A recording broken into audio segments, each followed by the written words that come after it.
حضرت صلی اللہ علیہ وآلہ وسلم پر وحی کا ابتدائی دور اچھے سچے پاکیزہ خوابوں سے شروع ہوا۔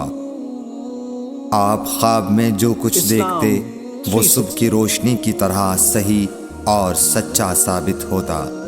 پھر من جانب قدرت آپ تنہائی پسند ہو گئے اور آپ نے غار حرا میں خلوت نشینی اختیار فرمائی اور کئی دن اور رات وہاں مسلسل عبادت اور یاد الہی و ذکر میں مشغول رہنے لگے۔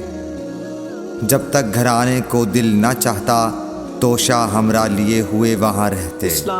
توشہ ختم ہونے پر ہی اہلیہ محترمہ حضرت خدیجہ رضی اللہ تعالی عنہا کے پاس تشریف لاتے اور کچھ توشہ ہمراہ لے کر پھر وہاں جا کر خلوت گزین ہو جاتے۔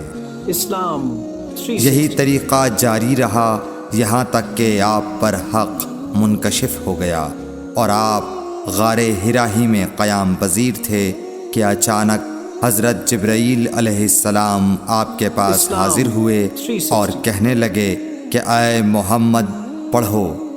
آپ فرماتے ہیں کہ میں نے کہا کہ میں پڑھنا نہیں جانتا۔ آپ صلی اللہ علیہ وسلم فرماتے ہیں کہ فرشتے نے مجھے پکڑ کر اتنے زور سے بھینچا کہ میری طاقت جواب دے گئی۔ پھر مجھے چھوڑ کر کہا پڑھو۔ میں نے پھر وہی جواب دیا کہ میں پڑھا ہوا نہیں ہوں۔ اس فرشتے نے مجھ کو نہایت ہی زور سے بھینچا کہ مجھ کو سخت تکلیف محسوس ہوئی۔ پھر اس نے کہا کہ پڑھ۔ میں نے کہا میں پڑھا ہوا نہیں ہوں۔ فرشتے نے تیسری بار مجھ کو پکڑا اور تیسری مرتبہ پھر مجھ کو بھینچا۔ پھر مجھے چھوڑ دیا اور کہنے لگا کہ پڑھو اپنے رب کے نام کی مدد سے جس نے پیدا کیا اور انسان کو خون کی پھٹکی سے بنایا۔ پڑھو اور آپ کا رب بہت ہی مہربانیاں کرنے والا ہے۔ بس یہی آیتیں آپ حضرت جبرائیل علیہ السلام سے سن کر اس حال میں غار حرا سے واپس ہوئے کہ آپ کا دل اس انوکھے واقعے سے کانپ رہا تھا۔ آپ حضرت خدیجہ کے ہاں تشریف لائے اور فرمایا کہ مجھے کمبل اوڑھا دو، مجھے کمبل اوڑھا دو۔ لوگوں نے آپ کو کمبل اوڑھا دیا۔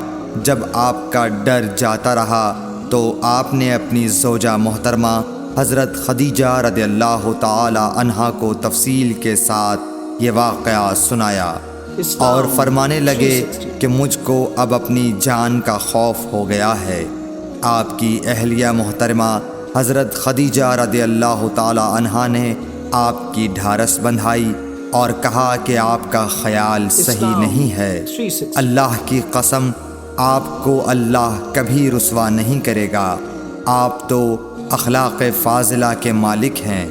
آپ تو کنبہ پرور ہیں، بے کسوں کا بوجھ اپنے سر پر رکھتے ہیں، مفلسوں کے لیے آپ کماتے ہیں، مہمان نوازی میں آپ بے مثال ہیں اور مشکل وقت میں آپ امر حق کا ساتھ دیتے ہیں۔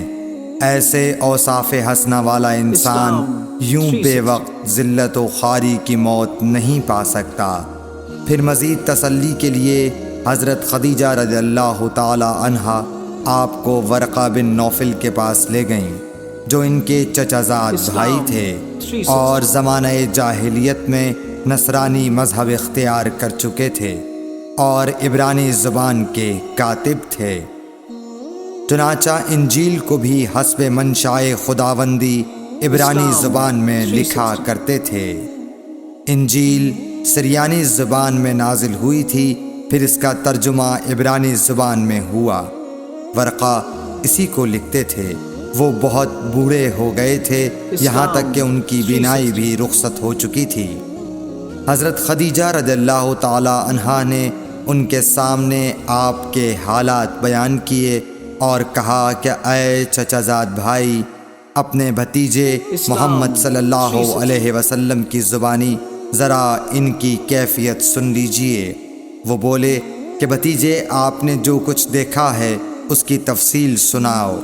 چنانچہ آپ صلی اللہ علیہ وآلہ وسلم نے از اول تا آخر پورا واقعہ سنایا، جسے سن کر ورقہ بے اختیار ہو کر بول اٹھے کہ یہ تو وہی ناموس معزز رازدان فرشتہ ہے جسے اللہ نے حضرت موسیٰ علیہ السلام پر وحی دے کر بھیجا تھا۔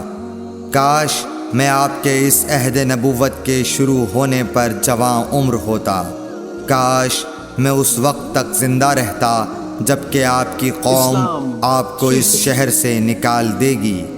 رسول کریم صلی اللہ علیہ وآلہ وسلم نے یہ سن کر تعجب سے پوچھا کہ کیا وہ لوگ مجھ کو نکال دیں گے، حالانکہ میں تو ان میں صادق و امین و مقبول ہوں۔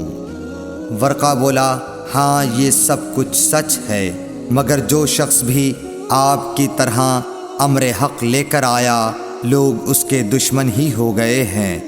اگر مجھے آپ کی نبوت کا وہ زمانہ مل جائے تو میں آپ کی پوری مدد کروں گا، مگر ورقہ کچھ دنوں کے بعد انتقال کر گئے، پھر کچھ عرصے تک وحی کی آمد موقوف رہی۔